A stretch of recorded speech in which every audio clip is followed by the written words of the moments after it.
Olá, eu sou Ricardo de Barros Vieira, sou vice-presidente executivo da Abex. Bem-vindos todos a mais um Panorama Talks, episódio no qual a gente vai continuar mergulhando e falando um pouco sobre a indústria de meios de pagamento no Brasil.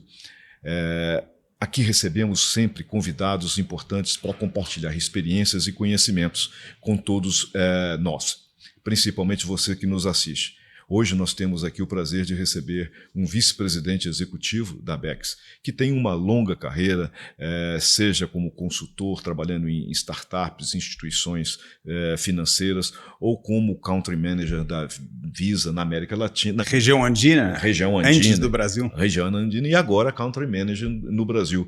Nuno, muito obrigado pelo seu tempo, pelo seu apoio, por estar aqui com a gente discutindo e levando informação para todo mundo que nos vê. Eu que agradeço o convite da Abex, agradeço a audiência por nos receber aqui para essa conversa. E acho que temos muito aqui para discutir, né, Ricardo? Com certeza. E é um mercado dinâmico e hoje nós vamos discutir muito sobre a experiência, o que a indústria de meios de pagamento fez e pensa fazer para tornar cada vez mais fluida, mais fácil o relacionamento, seja de estabelecimentos comerciais, seja dos portadores de cartão com esse mundo, esse universo de meios de pagamento. Tá?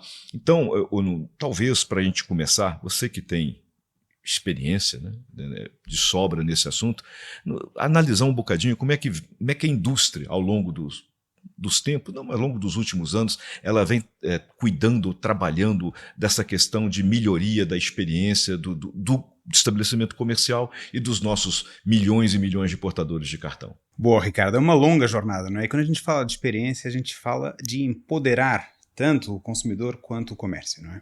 E ao fazê-lo, a gente ganha o direito de ser escolhido como um meio para que essa transação seja viabilizada. Então, eu vou separar aqui a resposta em dois ambientes, né? O ambiente físico e o ambiente online, né? Até para ilustrar essa jornada. Mas lembrando que a experiência é que justifica o avanço. Eu falei de escolha há pouco. Lembra em 2018 o tal do PCE Penetration, que nada mais é do que o percentual do consumo das famílias que se dá nos nossos meios, né? O cartão, os credenciais de pagamentos. Era 38% nessa época. E a gente vai fechar este ano, segundo as nossas estimativas de Abex, em 60%. Então, isso significa que o consumidor viu razão para nos escolher. Quando a gente olha o comércio, em 2018, eram aproximadamente 6 milhões e 700 mil comércios no Brasil que aceitavam essas credenciais da nossa indústria. Agora, a gente se aproxima de 12 milhões. Então, o comércio também está escolhendo. Logo, a experiência como base de sustentação disso tudo parece estar funcionando. E vamos dar aqui alguns exemplos, então, primeiro olhando o mundo físico, não é? A gente deve divulgar ao final desse ano algo como 50% das transações no que a gente chama de face-to-face, não é? No mundo físico, sendo feitas por aproximação. O que é uma conveniência tremenda, não é? A gente sabe que é um ato de segundos de aproximar o cartão, ou o relógio, ou o celular, para que a transação aconteça e o usuário possa sair e continuar a sua vida sem perder nenhum tempo, né? Isso já é muito conveniente. Agora imagine a conveniência de um turista que chega aqui, quer pegar um metrô no Rio, por exemplo, e ele não tem que comprar um bilhetinho, ele não tem que carregar o cartão daquele operador de transporte especificamente, a única coisa que ele tem que fazer é aproximar o cartão do banco dele, emitido lá fora, e ele vai entrar.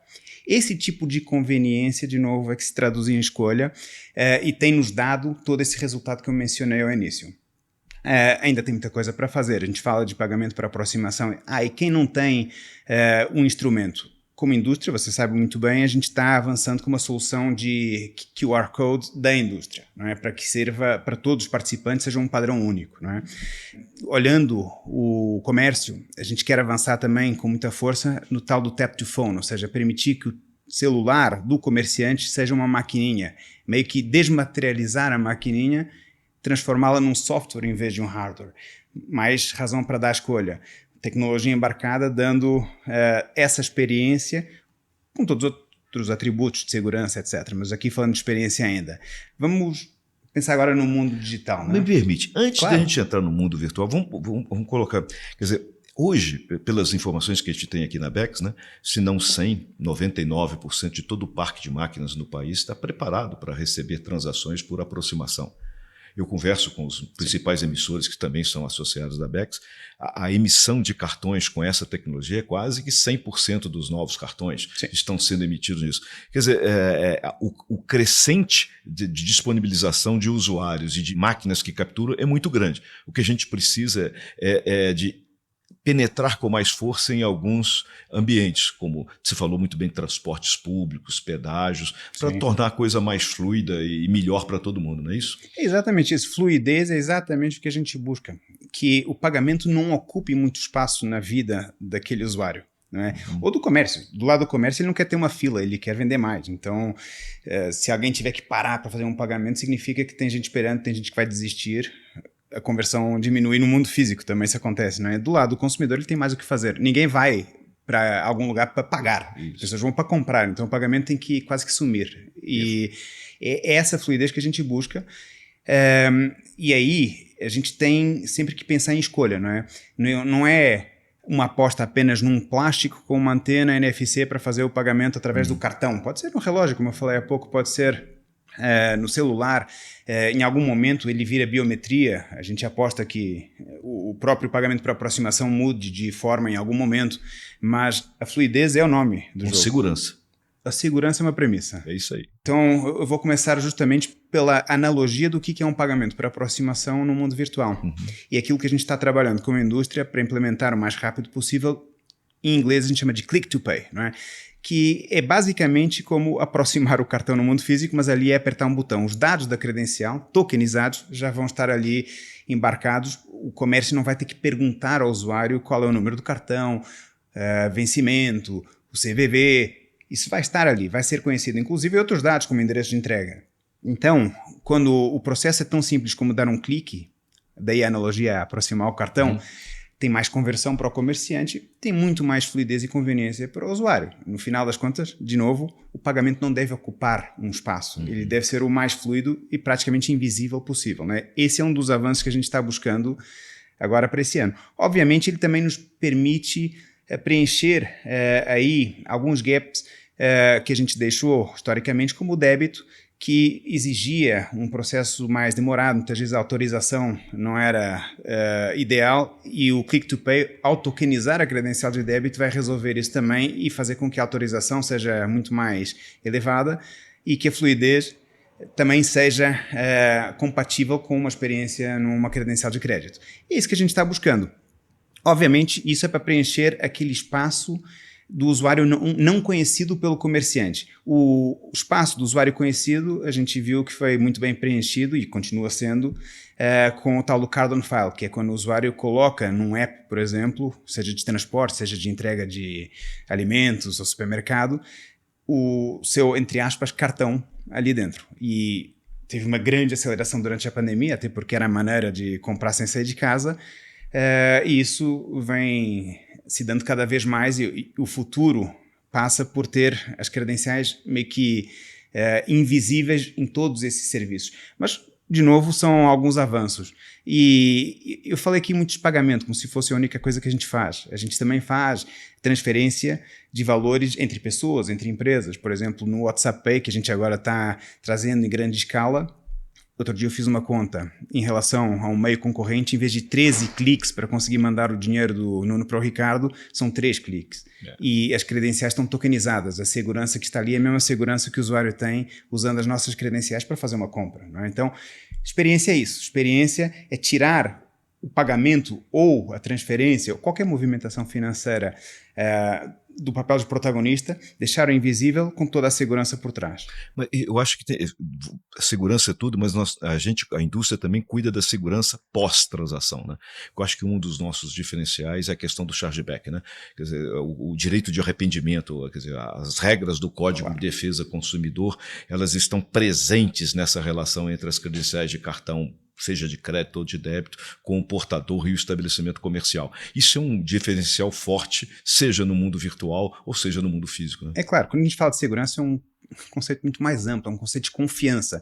Tem a segurança que vem de tecnologia, vem de cybersecurity, inteligência artificial, criptografia, tudo isso, mas também tem a segurança de que se alguma coisa der errado, o consumidor vai reaver aquele valor.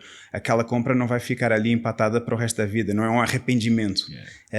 E a gente já vem fazendo isso há décadas, não é? Então segurança é um conceito amplo, é um conceito mais de confiança, de fato. E você sabe que aqui na Bex nós estamos com um grupo aprovado pela diretoria, discutindo, inclusive, aperfeiçoar esse mecanismo de chargeback para transações de cartão não presente na internet, né, para ficar mais ágil, mais seguro e melhor para todos os atores do processo. E com melhor experiência. Isso aí. Perfeito. Nuno, continuando a nossa conversa, vamos falar um bocadinho da importância da tecnologia nessa indústria. Não é do seu tempo, eu sou do tempo que fazia uma transação, passava num... Alguns chamam de reco-reco, lá em Minas chamava de mata-pulga. Você passava num papel com carbono, a pessoa tinha que acompanhar numa listinha com uns números pequenos para ver se era o cartão fraudado. Hoje não, hoje você faz com um clique, você faz uma transação, os POS são os mais modernos do mundo, tem o tap to phone, tem aproximação, tem tudo isso. A tecnologia, um desafio, mas sempre uma aliada da indústria, né, nesse processo todo, né? Na verdade é sustentação, e aproveitando que a gente tem que ser muito mais conscientes ecologicamente, vamos deixar a pulga em paz, não vamos matar mais a pulga, né? Tá certo.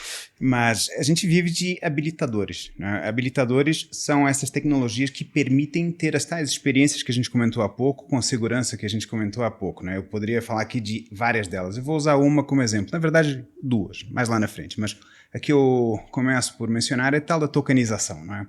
O que é tokenização?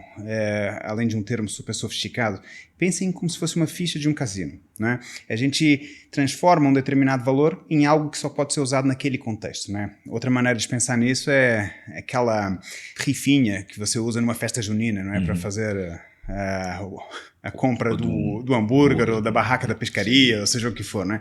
Fora do ambiente da festa junina não serve para nada. Então, ao tokenizar uma transação, a gente dá muito mais segurança porque a gente retira do dispositivo a informação sensível e a gente faz com que ela só sirva para um determinado propósito, né? Segurança, e onde é que entra a parte de experiência, né? Já que a gente está fazendo esse link. Ao ser tokenizada, uma transação permite distribuir os dados da conta para vários dispositivos ou serviços. Imagine que você acaba de criar uma conta online, né? Você tem lá o seu, entre aspas, cartão, porque ele online ele não existe num plástico, né? E agora, com poucos cliques, você quer mandar esses dados para o seu relógio, para o seu celular, para o app A, o app B, o app C, um é de transporte, o outro é de entrega de comida, o outro é um marketplace. Antes, você teria que pegar no seu cartão de plástico, ir em cada serviço. Não, está tokenizado, isso virou informação lógica. Então, a gente pode tratar essa informação de maneira muito fluida. Inclusive, mandar os dados dessa credencial para um WhatsApp Pay e começar a fazer transferência entre pessoas ali. A tokenização permite esse tipo de fluidez, não é? Isso é tecnologia que está ali embarcada, né? A gente está falando de tokenização de credenciais. A gente pode falar de tokenização de uma maneira até mais ampla. A gente recentemente anunciou uma parceria com uma empresa chamada AgroToken. O que ela faz? Ela tokeniza grãos, né, como soja, milho. Ao tokenizar os grãos, eles se tornam muito mais líquidos, muito mais transacionáveis. O produtor passa a ter uma credencial nossa e vai em qualquer um dos mais de 80 milhões de estabelecimentos no mundo e pode comprar tendo como lastro o grão. A gente transformou o grão em algo líquido, né, ao tokenizá-lo. Então, o que é isto? É um habilitador. Para não ficar aqui falando de N outros habilitadores, eu vou pular aqui para um outro que eu gosto muito, que é mais futurista ainda, que é o que a gente chama de UPC. O UPC é como se fosse um adaptador universal que permite integração entre redes. Por exemplo, redes de blockchain, normalmente elas não são integradas, elas têm a sua própria tecnologia, têm a sua própria moeda, muitas vezes. Como é que a gente faz com que elas permitam a troca de informação e valor entre si? Então, este é um outro enabler que passa a estar no nosso portfólio de soluções. A gente vive basicamente de dar aos nossos parceiros no ecossistema, sejam emissores, sejam adquirentes, sejam comércios, tecnologia para fazer essa transacionalidade, para agregar essa experiência, essa conveniência que a gente falou há pouco, com a segurança que, no final, é uma premissa, não é?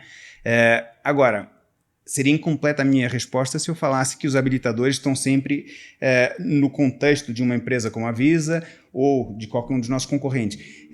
O ecossistema ele é realmente aberto, a gente trabalha com inovação aberta, então a gente agrega os nossos habilitadores ao de parceiros como fintechs, como startups de todo o gênero, para levar um pool de soluções ainda mais amplo que dê mais possibilidades. Ou seja, a tecnologia é central para fazer toda essa mágica acontecer, né? E deve ser extremamente complexo, né? Alinhar as prioridades desses desenvolvimentos tecnológicos com os diversos atores, né? Uma infinidade de fintechs, infinidade de emissores, infinidade de subadquirentes, credenciadores e de estabelecimentos comerciais, né? Ter essa orquestração desse desenvolvimento é extremamente difícil e deve requerer muitos cuidados, né? E para isso estamos, né? Agora, lembra do Mata-Pulga, não é? O Mata-Pulga era o hardware na sua forma mais tangível, né? Você realmente tinha que ter fricção física para passar ali o papel carbono. A gente agora, até pegando um termo que você usou, fala de tap to phone. O Reco ele virou um software. Você pega o seu celular e você baixa o Reco, o Mata-Pulga, né?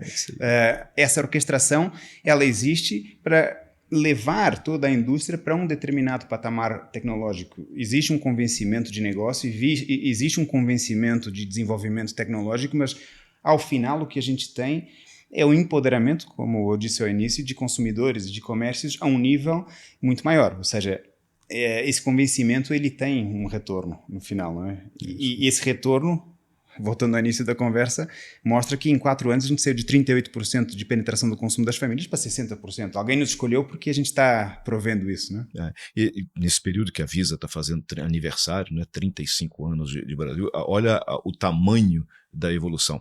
E eu acho que é importante a gente registrar, né? É muito esforço e sem nenhum tipo de subsídio e muito, mas muito investimento da indústria de meios de pagamento, né? Ela é hoje no Brasil, eu acredito, uma das mais modernas e atualizadas do mundo, mercê de grandes investimentos, seja de emissores, adquirentes, bandeiras. Todo mundo investiu muitos bilhões de dólares nesse país para trazer o mercado, que esse ano vai superar os 3 trilhões em transações com certeza, mas é resultado de muito investimento, né? Exatamente. Só nos últimos 5 anos, globalmente, a Visa investiu 9 bilhões de dólares. E a gente fala, obviamente, nessas tecnologias, a gente fala em todo o arsenal humano e tecnológico para prevenir fraude, que inclusive, no ano passado, esse número de fraude prevenida para todo o nosso ecossistema chegou a 26 bilhões de dólares. É comparável ao nosso faturamento. A gente devolveu o nosso faturamento para o mercado em fraude reduzida. Então, na verdade, tem retorno, não é? Todo esse investimento ele serve para que o comércio seja viabilizado com mais fluidez, mais conversão, mais segurança. Então, ele é real. E é devolvido para a sociedade, certo? Eu queria pegar esse ponto da segurança. Quer dizer, segurança é base de toda a indústria, né? Tem que ser seguro para o estabelecimento comercial, para todo mundo, né?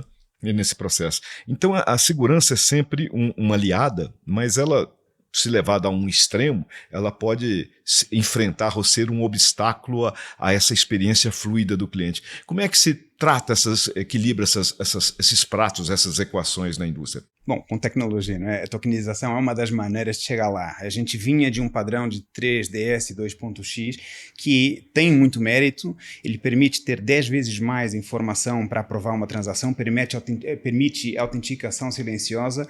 Agora, ao tokenizar a transação, esse processo fica ainda mais invisível, ainda mais fluido. Então, a tecnologia, ela resolve esse dilema aparente entre prevenção a fraude e conveniência. Né? Quanto mais tecnologia, mais a gente fecha esse gap. Né? E prova disso, quando a gente fala de tokenização, a gente fez um estudo com 8.600 emissores, mais de 800 mil comércios, e a gente viu uma coisa: com a tokenização, a fraude reduziu 28%, e a autorização aumentou em 3 pontos percentuais. Ou seja, a gente atuou nas duas frentes, uma de prevenção à fraude, outra de conveniência, porque uma transação autorizada é o que tem mais de conveniente, né? O mais inconveniente é que não seja autorizada, com tecnologia e tirando a fricção no meio do caminho. Não é? Então, aí está a resposta. A tecnologia nos dá essa resposta, o que nos obriga à inovação constante. Não é? A gente fala isso num mundo mais conhecido do dia a dia, em que a gente está fazendo compras online, mas imagine isso num mundo num futuro relativamente próximo, de metaverso. O seu neto vai estar jogando numa plataforma, aí o pagamento de um determinado NFT ali, os tênis que ele quis colocar no avatar não foi feito e o cara trava, né? Não dá, tem que ser fluido. Então, tecnologia que permite que a gente tenha essas jornadas encerrando o gap entre prevenção à fraude e conveniência. Perfeito. Você já começou a entrar no futuro, né? Então, você que tem uma experiência, história na indústria e os cargos que você ocupou, um dos maiores bandeiras do país, como é que você vê essa evolução da indústria de meios de pagamento? Quer dizer, ela tem... Mas vamos tentar focar um pouquinho mais na característica, no impacto para a fluidez, para facilitar a vida dos usuários e dos comerciantes. Vamos lá. Falando de futuro, a gente tem que pensar um pouco em tendências, não é? E por que eu digo isso? A gente está muito acostumado a fazer o tal do forecast. Forecast é basicamente uma expansão, uma extrapolação do presente com base naquilo que a gente conhece. A gente imagina um presente maior. Só que quando a gente está na convergência de tanta transformação em comportamentos, tanta transformação tecnológica, é mais difícil fazer o tal do forecast. Então a gente faz o retrocast. A gente visualiza um futuro possível e provável, a gente começa a planejar de trás para frente, não é? E a derivar naquilo que a gente precisa fazer para ser relevante nesse futuro. Então, nessa linha, vou dar aqui alguns dados, não é, para fazer pensar. Uma pesquisa nos mostrou o seguinte: no ano passado, 38% do tempo dos internautas foi gasto online. Então, é um número importante. Se você olhar 2030, a projeção é que seja 52%, mais da metade. Então, a gente está falando de um comportamento em que as pessoas passam a estar mais presentes online do que efetivamente no nosso mundo físico, né? Do mata-puga e tal, né? A maneira de comprar muda também. Então, vou usar o exemplo da filha de um colega nosso e do meu filho. A filha do meu colega, que deve ter agora os seus 16 anos, quando quer ir num restaurante, ela vai primeiro no TikTok, pega uma recomendação e depois ela vai no Instagram e escolhe o prato, né? Pessoas como você e eu talvez vão num motor de busca e ainda leiam lá as recomendações e tal, né? Mas a experiência da filha do nosso colega é muito mais rica, é muito mais complexa. Como é que a gente consegue acompanhar essa jornada que está distribuída em diferentes apps neste momento, né? Com decisões mais granulares, ela vai no prato, inclusive. Bom, o meu filho nem chega a tanto, ele fica numa plataforma dessas de metaverso, no Fortnite, e a experiência dele é quase completamente virtual. E ali ele compra coisas pro avatar, como se ele estivesse comprando roupa para ele. Quando eu era adolescente, eu queria comprar roupa para mim. Ele não quer saber disso, ele quer roupa pro avatar, né? Então o futuro começa a ser um pouquinho mais complicado. A gente na Visa chama isso de meta-eu, em que você não é uma pessoa com comportamento previsível no mundo físico. Você é uma mistura de carne e osso e dos seus avatares, né? Das suas personas digitais. O seu eu completo, na verdade, ele tem um pedaço que é no mundo físico e um pedaço no mundo online. E isso para você, imagine para a filha do meu colega, imagine para o meu filho, são muitas combinações, torna isso tudo muito mais complicado, né? Na prática, o que isso quer dizer? Quer dizer que o consumo ele tende a ser mais embarcado. A gente não vai levar mais ninguém às compras. Lembra que você ia a um shopping, né? A gente ainda vai. Mas o futuro não é tanto assim. Eu gosto de usar alguns exemplos. Tem um grande varejista aqui que fez uma parceria com um serviço de streaming de música. O que acontece? Nesse streaming, se você se interessar pelo som da bateria numa determinada música, você consegue pular dali diretamente para comprar essa bateria. Eles mapeiam o microfone do artista, a bateria, a guitarra. O consumo está muito no contexto de algo que o consumidor está fazendo. E não ter que tirar o consumidor de casa, mesmo que seja para entrar num website e fazer aquela compra. Ele está embarcado numa outra experiência, ele realmente ficou invisível e é assim que a gente quer que ele seja, não é? Outra experiência que eu gosto de destacar é um outro varejista que permite que no app do varejista você aponte a câmera para o sapato de alguém que passou ali e a inteligência artificial reconhece esses sapatos, leva você para onde os poderá comprar e ainda dá recomendações de outras coisas que vão combinar com aquele sapato. É muito mais imersiva a experiência, certo? O que isso significa? Significa que você tende a comprar mais porque você teve uma experiência muito mais ampliada, né? Eu gosto de dar um exemplo ainda mais provocativo. a gente já tem mais de 4 bilhões de assistentes virtuais conectadas no mundo, né? Outro dia eu estava falando com um professor da Singularity University, a gente fez um programa com eles há pouco tempo, e ele estava dizendo que no meio do nada, a assistente dele lembrou que ele só tinha fraldas para mais 2 dias, para a criança que ele tinha acabado de receber. Assustador, mas ela sabe isso porque ela consegue prever mais ou menos o padrão de consumo, ela sabe qual é a credencial de pagamento, o cara não precisa de digitar dados de cartão nenhum, a única coisa que ele tem que fazer é falar, tá, compra de novo. Já sabe quais são as fraldas, já sabe a quantidade, já sabe qual é a credencial, como eu disse há pouco, e aparece ali magicamente, certo? A gente dá um nome a esse conceito na vida, é o omni-tudo, né? Não é que você está num canal assistente de voz ou no metaverso de uma plataforma X, ou, na verdade, você está permeando todas as jornadas num mundo híbrido entre jornadas físicas e jornadas digitais, não é? Ou seja, a conclusão é que o futuro fica tão mais complicado que aquilo que a gente falou há pouco de percorrer jornadas com a melhor experiência possível, com a maior segurança possível, depende ainda mais de um aporte tecnológico, não é? Ou seja, se a pergunta é por que a nossa indústria tem futuro, os nossos investimentos, a nossa capacidade de inovar respondem a isso, porque o futuro ele é exponencialmente mais complicado e a gente tem que permitir tudo isso sem quebras de autorização, sem quebras de experiência, permitindo conversão, não falando de compras como se fosse um ato separado da vida. São embarcadas as decisões de compra, não é? Assim, em última análise, você nem vai decidir o que comprar. Tem outro estudo que diz que a gente faz mais ou menos 35 mil decisões por dia. Desde que você acorda até o momento que você vai dormir. Quantas dessas decisões podem ser automatizadas? Se você, antes de ver um jogo do Atlético Mineiro, né, gosta de ter umas cervejinhas, a inteligência artificial sabe quando vai ser o próximo jogo do Atlético Mineiro. Se você tiver um IoT, a sua geladeira sabe dizer quantas cervejas daquelas que você gosta tem na geladeira. Se faltar, compra para você. Elas aparecem na sua casa. Você não tem que fazer nada. Ou seja, a gente imagina um futuro em que esse nível de automação permita ter essa fluidez que eu descrevi. Como é que se faz isso? Com inovação, com investimento. E segurança. Segurança é premissa. Você falou, quer dizer, dá para a gente falar aqui um mês, eu ouvir você um mês falando desse futuro, né? Eu lembro, eu sou lá do tempo do Reco-Reco. Mata-pulga. Mata-pulga, né? Coitada da pulga. Mas aí vamos lá, né? Quer dizer, inovar, velocidade de inovação para responder, desenvolvimento de tecnologia. Mas a gente está numa indústria que não nasceu, não vai nascer amanhã, né? É uma indústria que já existe, né? Eu falo modelo de 4 partes, mas eu até hoje só consegui contar 3, mas é modelo de 4 partes.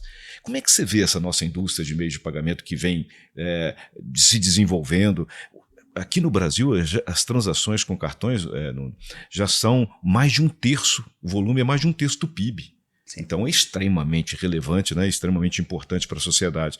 Isso reduz informalidade, isso aumenta a arrecadação, isso dá cidadania para muita gente. Como é que você vê esse nosso modelo de 4 partes nesse futuro, num pedaço, desenvolvendo junto com esse futuro que você descreveu para a gente aí? Vamos lá, as partes, elas obedecem a uma lógica de valor agregado, né? Então, cada parte ela tende a ter o seu foco, né? Uma rede como habilitadora, um emissor tendo o relacionamento com o consumidor e dando meios para que o consumidor faça suas transações, o adquirente indo atrás dos comércios e juntando toda essa rede de comerciantes ao ambiente de aceitação. Então, a gente fala de partes como se elas tivessem sobreposição e, na verdade, elas têm o seu propósito específico e as inovações que cada uma agrega servem a um fim específico, não é? O nosso futuro tem muito a ver com a maneira como a gente visualiza a nossa relevância para aquilo que ainda vem. Eu falei do tal do retrocasting. Juntos temos que pensar em como manter essa relevância no futuro, não é? Porque aí a gente passa a prever o futuro criando, né, esse futuro. E parece que a gente já tem trabalho de casa feito. Na verdade, não. No mundo inteiro a gente estima que ainda tenha 18 trilhões de dólares em pagamentos a consumo que não estão digitalizados, ainda estão no cash, né? no cheque, no numerário. Mas parece que isso é muito, não é comparado a todos os pagamentos que são feitos entre pessoas, entre empresas, entre pessoas e empresas, entre empresas e pessoas, entre governo e empresa, governo e pessoa e governo. O número é de 185 trilhões. De volume, não é? Então eu falei 18 trilhões antes, agora eu falo de 185 trilhões. as nossas competências para movimentar dinheiro de uma parte para outra com fluidez, com segurança, elas são aplicáveis a todos esses outros casos de uso que não são de pagamentos a consumo. Se o futuro da nossa indústria está aí, eu tenho certeza que também passa por aí, porque a gente ainda tem muito mais para fazer. A gente falou que fecha este ano com 60% de penetração no consumo das famílias. Ainda tem os outros 40%. Não é? E isso só na pizza de pagamentos a consumo. Isso. E tudo que não é pagamento a consumo, o pagamento de contas, de impostos, são outras pizzas que a gente tem os mesmos argumentos de conveniência e de segurança para agregar. Então, a gente tem que se ocupar disso. Como? Provendo tecnologia, inovando, de forma aberta. Acho que a minha resposta, de certa forma, está aí. Alguns argumentos eles são eternos, né? Foco no cliente, agilidade, aporte de inovação, buscando inclusão, porque a gente tem feito isso também como indústria, né? A gente esquece que durante a pandemia a gente acabou incluindo várias pessoas subbancarizadas ou não bancarizadas com instrumentos pré-pagos, por exemplo, que passaram a consumir no mundo online. E antes elas não estavam nesse mundo e na pandemia precisaram estar. Não é? Então, inclusão como argumento importante. E resiliência. Aliás, quantas vezes previram o fim da nossa indústria? Não é? E a gente foi se reinventando. A gente tem que se reinventar e a gente está fazendo isso. Não é? Eu falei há pouco das nossas missões com o débito, com o click to pay, com o tap to phone, QR. A gente, como a Bex, tem uma agenda bem rica de aporte de infraestrutura, de tecnologia, ou seja, o nosso trabalho ele ainda tem muito chão para percorrer, certo? Eu concordo contigo. Antes de ir para já caminhando para o final, né? Eu acho que é importante esse aspecto, né? Quer dizer, ao criar, trazer para dentro dessa pizza outras pizzas. Você falou de impostos, utilities. A gente tem, a diretoria priorizou várias ações nesse sentido. A gente está desde discutindo como participar do mercado de cobrança bancária, como trabalhar com um débito muito mais leve, com experiência muito mais fluida no ambiente virtual. A gente tem uma série de iniciativas, pagamentos recorrentes, né, as utilities. A gente está trabalhando e desenvolvendo estratégias com apoio de consultoria para poder a indústria avançar e agregar novos issues, novas pizzas para essa grande pizza que só traz benefício para todo mundo, inclusive para o país. Né? Claro, e é exatamente essa a nossa missão. Agora, a gente só faz isso se tiver uma visão comum de futuro, juntar esforços para conseguir ampliar essa infraestrutura e permear todas essas experiências que ainda podem ser melhoradas. Né? Então, essa é a nossa missão de fato. E a gente fala aqui de ambientes conhecidos, mas também dos novos, como o Open Banking. A gente no Open Banking tem um espaço para percorrer. A gente sabe que mais de um quarto da chamada de APIs tem a ver com o uso de cartão. A gente sabe que é algo que o consumidor busca. Como é que a gente se insere nesse meio? Como é que a gente alavanca a quantidade enorme de dados que a gente tem para oferecer melhores experiências, melhores serviços para o consumidor? Ou seja, o playground só vai crescendo, não é? A gente fala de moedas, eu falei de tokenizar grãos como se eles passassem a ser transacionáveis. Tem todo um mundo cripto que a gente abraça aqui também. Ou seja, a nossa indústria junta, tem uma fortaleza enorme e essa fortaleza ela se traduz em empoderamento, de novo, para consumidores, para comércios. Ela só existe se ela for transferível e ela é transferível para o mercado. Tanto o que você disse, 1/3 do PIB do Brasil passa pelas nossas redes. Então, a gente aí mostra que tem relevância. Acaba por aí, eu tenho certeza que só começa aí. Mais relevância, ela tem importância sine qua non para esse desenvolvimento. O cartão de crédito é o maior financiador de consumo há muitos anos do país. Todo o volume de 1,5 trilhão de claro. Transações com cartão de crédito é 100% financiamento ao consumo. Exatamente. Não tem jeito de fazer nada diferente. Quer dizer, a indústria é a maior financiadora do crescimento do consumo do país. Né? E o Brasil é precursor no parcelado. O mundo inteiro fala de buy now, pay later. A gente vem nessa jornada já há muitos anos. Né? A gente agora quer estender isso para débito também. Obviamente, a gente quer dar ainda mais capacidade e outras credenciais que não sejam só de crédito, mas a indústria tem esse papel e teve esse papel. Em pagamentos recorrentes, eu falei há pouco da automação como uma maneira de tirar a fricção, não é? Decisões que são rotineiras, o consumidor não deveria fazê-las a cada vez que precisa de consumir. Pagamentos recorrentes obedecem essa lógica e a gente tem que suportá-los também. Então, o céu é o limite. O céu é o limite, mas depois do céu tem mais. Tem mais, né? Tem Marte, como o Elon Musk gosta de dizer, mas a gente sabe que, na verdade, o campo para a gente continuar aportando relevância, empoderando consumidores e comércios é gigante. Há 20 anos atrás a gente nem imaginava, nem imaginava. Deixando as pulgas em paz. Mas veja, vamos caminhando aqui mais ou menos para o final. Você está há quase 2 anos na Abex, como vice-presidente. 1 ano e 2 meses. 1 ano e 2 meses, né?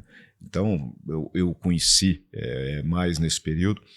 Mas aí você tem duas visões, né? Você tem a visão como executivo da Visa e a visão como Abex. Como é que você vê? Como é que você vê o futuro da indústria brasileira, o futuro dos meios de pagamento com essas duas visões? Como é que elas se complementam ou não? Como é que elas podem ajudar nesse processo? Elas, na verdade, são muito simbióticas, né? Acho que é a melhor palavra para isso. Quando, como indústria, nós conseguimos levar uma infraestrutura de experiência, de segurança ainda mais avançada, abrangendo mais comércios, abrangendo mais consumidores, com mais opções, a gente vê uma pizza que só se expande, né? Aí cabe a cada jogador da Abex brigar pela sua fatia na pizza com os argumentos que tem, mas primeiro a pizza ela tem que crescer para todo mundo, e ela só cresce se tiver relevância, de novo, para o público que a gente atende, para os comércios, para os consumidores, e outros stakeholders, como os governos, como os municípios, etc., né? Como uma rede global, a gente pode aportar toda essa tecnologia que a gente tem, na escala que a gente tem, são 194 países, mais 50 territórios, a gente já percorreu esta discussão em todas essas geografias, algumas mais avançadas que outras, aliás, o Brasil é muito avançado e exporta inovação, mas a gente tem a capacidade de antecipar muitos movimentos e trazer para cá o que tem mais moderno, não é? Quando a gente fala do Click to Pay, foi um dos casos mencionados, a gente já percorreu essa implementação em mercados como os Estados Unidos, como o Reino Unido, entre outros, e a gente quer trazer esses aprendizados para cá justamente para fazer com que essa expansão aconteça. Então, quando cada player individualmente traz os seus argumentos, também contribui para que a pizza da indústria se expanda, porque, vamos lá, se, como falei há pouco, uma empresa como a Visa, nos últimos 5 anos, investiu 9 bilhões de dólares, esse investimento se reverte a favor da indústria, não é? A briga por espaço dentro da pizza, eu diria que cada um vai ter a sua, mas uma pizza maior beneficia a todos. No final é isso, né? Eu acho que desde que eu cheguei na Abex, essa era a missão que eu recebi, né? Quer dizer, a Abex briga por um mercado aberto, livre iniciativa, com regras iguais para que a competição cresça. A gente acredita que o que regula preço, que define a sobrevivência de produtos A, B, C é aquela coisa velha, né? A competição, eficiência, né? Quem for mais eficiente, menores custos, com melhor usabilidade, vai vencer essa batalha. Bom, Nuno, eu volto a falar, eu ficaria aqui mais umas 3 horas conversando contigo, mas a gente tem que caminhar. Então, passo a bola para ti, para as suas considerações finais, para esse pessoal que está nos ouvindo. Claro. Então, eu vou reforçar o que você disse. O mercado tem que ter capacidade de escolha. E essa escolha vem de quem oferece mais argumentos. A gente acredita na livre concorrência. A gente acredita que ela beneficia todos ao final. Porque quem não tem mérito não vai ser escolhido.